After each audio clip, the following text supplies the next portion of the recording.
పర్యావరణ రహితం అని చెప్పుకునే ఆ కంపెనీ పర్యావరణ విధ్వంసానికి తెగించింది. పునరుత్పాదక విద్యుత్ ప్రాజెక్ట్ పేరుతో అటవీ భూముల్ని నాశనం చేస్తుంది. ప్రభుత్వం కేటాయించిన భూములకు పక్కనే ఉన్న అటవీ భూముల్ని కల్పేసుకుంది. అడవుల్లో భారీ సామ్రాజ్యాన్ని నిర్మించుకొని ఎవరిని రానియకుండా యథేచ్ఛగా నిబంధనలు ఉల్లంఘిస్తోంది. కర్నూలు జిల్లా సరిహద్దు ప్రాంతంలో కోట్ల విలువైన అటవీ భూములను పరిశ్రమల పేరిట దగా చేశారని వైసీపీ నేతలపై ఆరోపణలు గుప్పుమంటున్నాయి.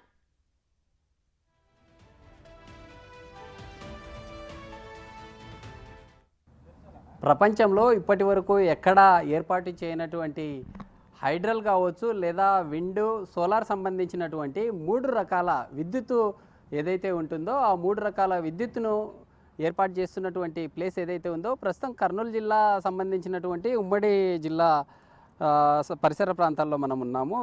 గుమ్మితం తాండా పైన ఉండేటటువంటి ప్రాంతం పిన్నాపురం అనేటటువంటి ప్రాంతాలు ఉంటాయి. అయితే మనం చూడొచ్చు విజువల్లో చూస్తున్నటువంటి గ్రీన్కో అనేటటువంటి సంస్థ ఉండేటటువంటి కర్నూలు సంబంధించినటువంటి ఉమ్మడి జిల్లా కేంద్రంలో 1900 ఎకరాల్లో ఈ యొక్క ప్రాజెక్ట్కి శ్రీకారం చుట్టినట్లుగా తెలుస్తూ ఉంది. అయితే దాదాపుగా గతంలో 2019 సంబంధించినటువంటి ఇయర్ ఏదైతే ఉందో ఆ ఇయర్కి సంబంధించి ఈ యొక్క వీటికి ఏర్పాట్లు చేసినట్లుగా తెలుస్తూ ఉంది. 2022లో వైసీపీ ప్రభుత్వ హయాంలో ఈ యొక్క ప్రాజెక్ట్ సంబంధించి శంకుస్థాపన సంబంధించినటువంటి కార్యక్రమాలు కూడా ఏదేమైనప్పటికీ ప్రస్తుతం మనం ఉండేటటువంటి లొకేషన్ ఏదైతే ఉందో ఈ లొకేషన్లో 3 రకాలైనటువంటి విద్యుత్తుని ఇక్కడే స్టోర్ చేయడం జరుగుతుంది. ప్రపంచంలో ఇప్పటి వరకు ఎక్కడా కూడా ఈ 3 రకాలైనటువంటి విద్యుత్తుని ఒకే చోట ఏర్పాటు చేసినటువంటి పరిస్థితులు అయితే లేవు. అయితే మొత్తంగా ఈ ఉండేటటువంటి లొకేషన్ ఏదైతే ఉందో ఈ లొకేషన్తో పాటు మనం చూస్తున్నటువంటి ఈ గోరుకల్లు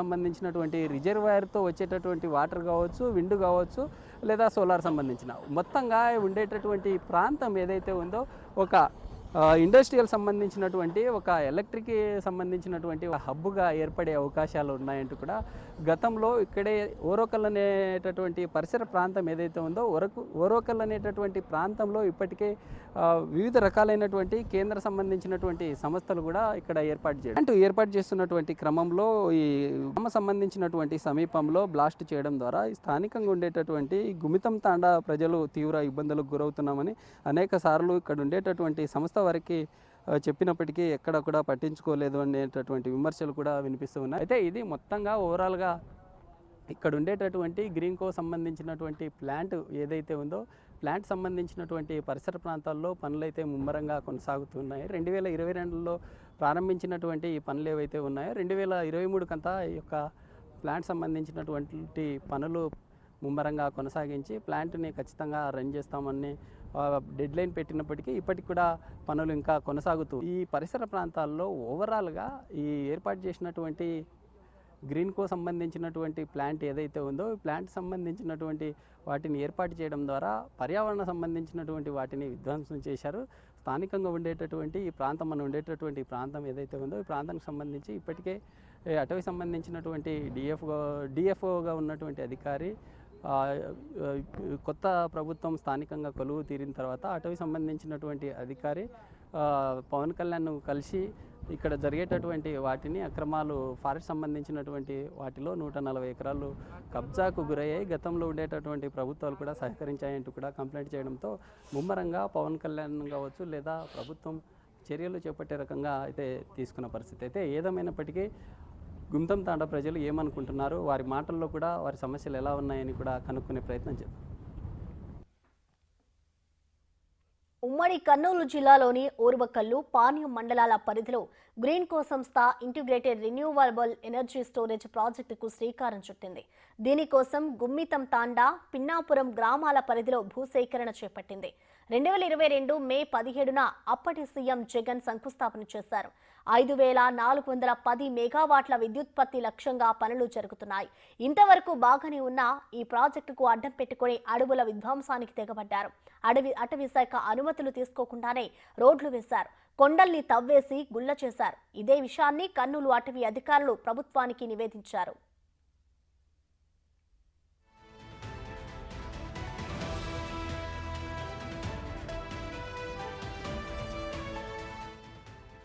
ఈ ప్రాజెక్టులో భాగంగా 1 కాదు 2 కాదు ఏకంగా 140 ఎకరాలు భూమిని గ్రీన్ కో సంస్థ స్థానిక ఎమ్మెల్యే చొరవతో కబ్జా చేశారనే ఆరోపణలు ఉన్నాయి.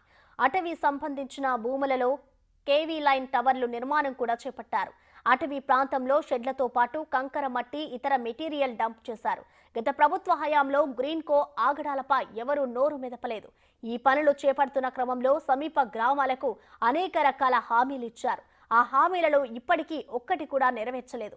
ఇక ఇక్కడ కొండలను పేల్చేందుకు బాంబులు వాడుతుండటంతో వాటి దాటికి ఇల్లు గుల్లవుతున్నాయి. నివాస ప్రాంతాలకు పగుళ్లు ఏర్పడుతున్నాయి.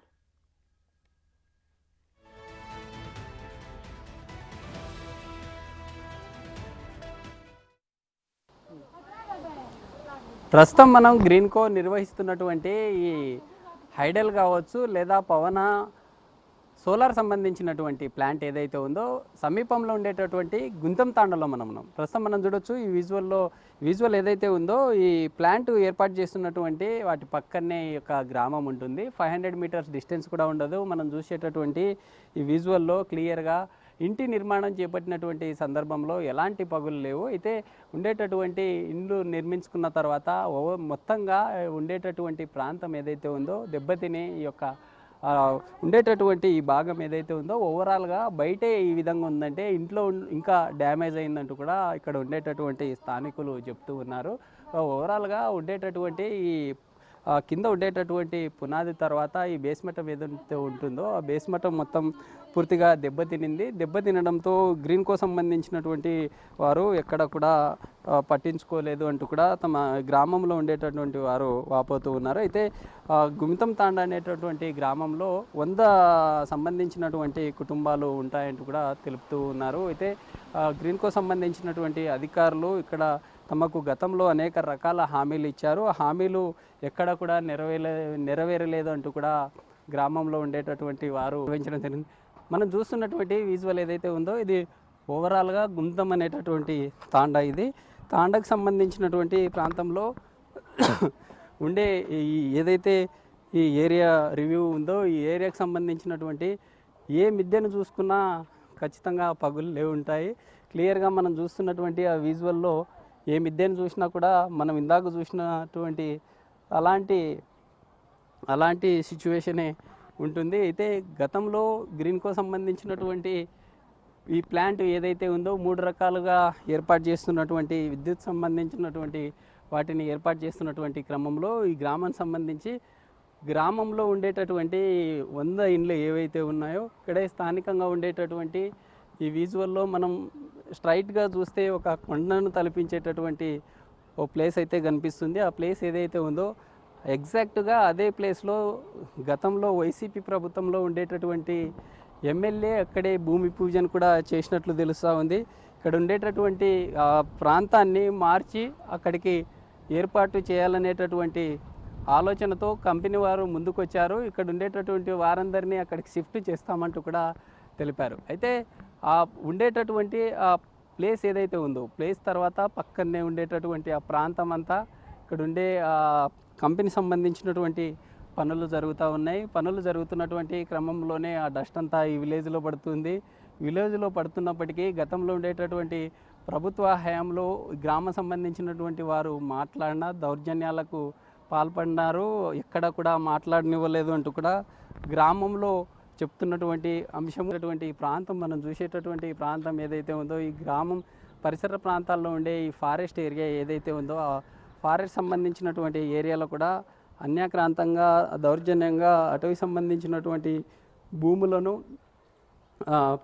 భూముల్లో కూడా ఈ ప్లాంట్ సంబంధించినటువంటి పనులు చేపడుతూ ఉన్నారు. అన్యాక్రాంతంగా ఇలా చేస్తున్నారంటూ కూడా ఓవరాల్గా ప్రజలైతే దీనికి సంబంధించి అనేక రకాలుగా గతంలో పోరాటాలు చేపించినప్పటికీ ఎక్కడ కూడా ఇది కాలేదు. అయితే చూడాలి దీనికి సంబంధించి ఇప్పటికే అటవీ సంబంధించినటువంటి అధికారులు ఎలా ముందుకెళ్తారు. బ్రిటిష్ వారి హయాం నుంచి అటవీ భూములు ఉన్నాయి ఇక్కడ. వాటిని ప్రభుత్వాలు పరిరక్షిస్తూ వచ్చాయి. గత ప్రభుత్వ హయాంలో బ్రిటిష్ రికార్డులను కాదని కొత్త చట్టాలను తయారు చేసి అటవీ భూములను కాచేశారు. అటవీ ప్రాంతంలో ఇష్టారాజ్యంగా రోడ్లను నిర్మించడం ఇప్పుడు హాట్ టాపిక్ గా మారింది. ఓర్వకల్ మండలం తహసీల్దార్ రిజిస్టర్లు గ్రీన్ కో సంస్థ వద్ద భారీ మొత్తంలో సొమ్ము దండుకొని ప్రభుత్వ భూములను తాకట్టు పెట్టారనే విమర్శలు వెల్లువెత్తుతున్నాయి. కానీ తమకు ఇచ్చిన హామీని మరిచి తమకు ఇళ్లను లేకుండా చేస్తున్నారని, దుమ్ము పట్టి పగుళ్లు ఏర్పడిన ఇంట్లో తామెలా ఉండేదంటూ తమ గోడును వెళ్లబోసుకుంటున్నారు గ్రామస్తులు. ప్రస్తుతం గుంతం తాండలో మనం ఉన్నాము. అయితే మనం చూసేటటువంటి ఇండ్లు ఏదైతే ఉందో ఇంటికి సంబంధించి బయట గ్రీన్కో సంబంధించినటువంటి కంపెనీ పనులు చేపడుతున్నటువంటి క్రమంలో ఈ గాతాలు వేస్తున్నటువంటి సందర్భంలో ఈ పగుళ్ళు అయితే చూసాం. మనం విజువల్లో చూస్తున్నటువంటి ఈ పగుళ్ళు ఏదైతే ఉందో ఇంటికి సంబంధించినటువంటి కింద ఉండేటటువంటి పునాది తర్వాత బేస్మెంట్ నుంచి స్లాబ్ వరకు మొత్తం కూడా పూర్తిగా దెబ్బతినడం జరిగింది.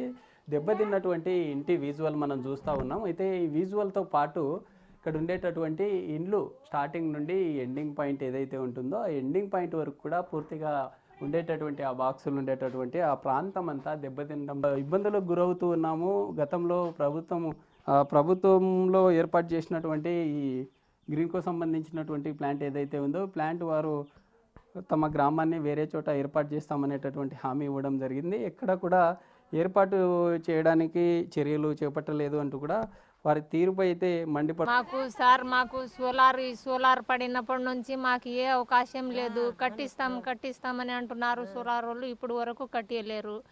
మిద్దెలు చూస్తే సీలిపోతున్నాయి. ఏం ఆదాయం మాకు ఎక్కడ చూసినా ఏం ఆదాయం అయితే లేదు, ఏం చేయనికి లేదు. యాదో కష్టం పని చేయాలన్నా లేదు. ఈ కొంపలు కట్టిస్తే ఎక్కడన్నా వెళ్ళిపోయి బతకాలనే అవకాశం మాకు ఏమీ లేకుంది. ఇంకా వాళ్ళు ఇంట్లోనే పడి వస్తే మనం ఏం చేసేతో. ఏర్పాటు చేస్తున్నప్పుడు మీకు ఇండ్లు నిర్మిస్తామని చెప్పారు సార్. వాళ్ళు చెప్పారు కానీ ఇంకా ఏం పట్టించడం లేదు సార్. వాళ్ళు మేము బాగా పొలం పని చేసుకొని ఆడవాళ్ళం అందరం కూలి పని చేసుకొని బాగా చేసుకుంటాం. అంతకుముందు ఈ సోలార్ ప్రాజెక్ట్ వచ్చినప్పటి నుంచి ఏం లేదు, అవకాశమే లేదు సార్. మా పిల్లలు గట్ట చదువుకోవాలనో మేము ఎట్లా పొదుగు కట్టుకోవాలనో మాకేం అర్థం కాకుండా ఉంది. ఇప్పుడు వచ్చిన అవకాశం కూడా ఏమన్నీ పోయినాయి. ఇంకా ఏం కట్టిస్తారో ఏమో. 3వ సంవత్సరం 4వ సంవత్సరం పడింది సార్. మాకేం అవకాశం ఇవ్వకుండా ఉన్నారు. వాళ్ళు పనికి పోవడం, ఆడవాళ్ళు చాలామంది ఇంటికాడనే ఉన్నారు. ఈ క్రమంలో ఇటీవల ఏపీ డిప్యూటీ సీఎం అటవీ శాఖ మంత్రి పవన్ కళ్యాణ్ను జిల్లా అటవీ శాఖ అధికారి కలిశారు. జిల్లాలో అన్యక్రాంతానికి గురవుతున్న అడవుల గురించి డిప్యూటీ సీఎంకు వివరించారు. దీంతో సమీప కాలంలో గ్రీన్కో సంస్థపై ప్రభుత్వ పరంగా ఎలాంటి చర్యలు తీసుకోబోతున్నారనేది జిల్లాలో ఆసక్తికరంగా మారింది. కర్నూలు జిల్లా సంబంధించినటువంటి పరిసర ప్రాంతాల్లో మనం చూస్తున్నటువంటి పాయింట్ ఏదైతే ఉందో గ్రీన్కో అనేటటువంటి సంస్థ దాదాపుగా 1900 ఎకరాల్లో ఈ యొక్క నిర్మాణం చేపట్టడం జరిగింది. అయితే ప్రభుత్వానికి 2019లోనే ఈ యొక్క గ్రీన్కో సంబంధించినటువంటి కంపెనీ ఈ యొక్క నివేదికలను ఏర్పాటు చేసుకొని 2022లో వీటిని నిర్మాణం చేపట్టడం జరిగింది. మనం విజువల్లో చూస్తున్నటువంటి ఆ ప్రాంతం ఏదైతే ఉందో ఓవరాల్గా కొండ సంబంధించినటువంటి పరిసర ప్రాంతాల్లో గ్రీన్కో అనేటటువంటి సంస్థ ఫారెస్ట్ను విధ్వంసం చేస్తూ ఈ నిర్మాణం చేపట్టడం జరుగుతుంది అనేటటువంటి విమర్శలు వెలువెత్తున్నాయి. అయితే మనం చూసేటటువంటి ప్రాంతంలో ఓవరాల్గా ఫారెస్ట్ సంబంధించినటువంటి వాటితో అటవీ సంబంధించినటువంటి అధికారులు కావచ్చు, లేదా రానున్న రోజుల్లో భవిష్యత్ తరాలకు ఫారెస్ట్ అనేటటువంటివి కనుమరుగే అవకాశాలు ఉన్నాయనేటటువంటి విమర్శలు కూడా పెద్ద ఎత్తున వెలువెత్తుతున్నాయి. అయితే గోరుకల్ సంబంధించినటువంటి రిజర్వాయర్ నుండి మనం విజువల్లో చూసేటటువంటి పాయింట్ ఏదైతే ఉందో అత్యున్నతమైనటువంటి టెక్నాలజీ ద్వారా ఈ కాలువ ద్వారా వాటర్ని తీసుకొని వస్తున్నారు. వాటర్ని తీసుకొని వస్తున్నటువంటి క్రమంలో ఈ యొక్క పవర్ జనరేట్ అయ్యే అవకాశాలు ఉన్నాయి. రెండోది విండు సంబంధించినటువంటి కోడుమూరు సంబంధించినటువంటి పరిసర ప్రాంతాలు ఏవైతే ఉన్నాయో అక్కడ నుండి విండు సంబంధించినటువంటి పవర్ను కూడా ఇక్కడికి తీసుకొస్తున్నట్లుగా తెలుస్తూ ఉంది. మూడోది సోలార్ సంబంధించినటువంటి విద్యుత్ పినాపురం అనేటటువంటి ప్రాంతం ఏదైతే ఉందో ఫారెస్ట్ పరిసర ప్రాంతాల్లో పైన ఉండేటటువంటి ప్రాంతంలో ఈ యొక్క విద్యుత్ ఏర్పాటు చేస్తున్నామని చెప్తున్న పరిస్థితి. అయితే ఏదేమైనప్పటికీ ఉమ్మడి కర్నూలు జిల్లాలో ఉండేటటువంటి ఇప్పటికే గ్రీన్కో చేపట్టినటువంటి పనులు ఏవైతే ఉన్నాయో వీటికి సంబంధించి ప్రభుత్వానికి అటవీ సంబంధించినటువంటి అధికారులు నివేదికలు పంపడం జరిగింది. నివేదికలు పంపినప్పటికీ ప్రభుత్వం సంబంధించినటువంటి అధికారులు ఎలాంటి చర్యలు తీసుకోబోతున్నారు, ఫారెస్ట్ని విధ్వంసం చేసి ఈ యొక్క కట్టడాలు నిర్మిస్తూ ఉన్నారనేటటువంటి ఆరోపణలు అయితే ఉన్నాయి. స్థానికంగా ఉండేటటువంటి గ్రామాల్లో కూడా పూర్తి స్థాయిలో కంపెనీ సంబంధించినటువంటి అరాచకాలు కావచ్చు, లేదా రాజకీయంగా ఇబ్బందులు పెడుతున్నారనేటటువంటి నెపం ఉంది. స్థానికంగా బిగ్ టీవీ వెళ్ళి మాట్లాడినప్పటికీ గ్రామంలో మాట్లాడడానికి ముందుకు రానటువంటి పరిస్థితి. ఓవరాల్గా గ్రామంలో ఒక అరాచక సంబంధించినటువంటి వాటిని చేస్తున్నారనేటటువంటి విమర్శలు అయితే ఉన్నాయి. అయితే వీటికి సంబంధించి ప్రభుత్వం ఎంతవరకు అనుమతి కల్పించింది, ఎంతవరకు ఈ యొక్క ఆక్రమణకు గురై అనే అంశాలు కూడా పూర్తి స్థాయిలో తెలియాలి. ప్రభుత్వం సంబంధించినటువంటి అధికారులు కూడా ఏం చెప్తారనే అంశాలు కూడా పూర్తి స్థాయిలో చూడాలి. ఉమ్మడి కర్నూలు జిల్లాలో పర్యావరణాన్ని దెబ్బతీస్తూ సమీప గ్రామాల ప్రజలకు హాని కలిగిస్తోంది గ్రీన్కో సంస్థ. దీంతో ఈ సంస్థపై రాష్ట్ర, కేంద్ర ప్రభుత్వాలు ఎలాంటి నిర్ణయాలు తీసుకుంటాయనేది ఉత్కంఠగా మారింది. దీనిపై నేషనల్ గ్రీన్ ట్రిబ్యునల్ తీర్పు ఎలా ఉండబోతుందనేది తెలియాలంటే మరికొంతకాలం వేచి చూడాల్సిందే.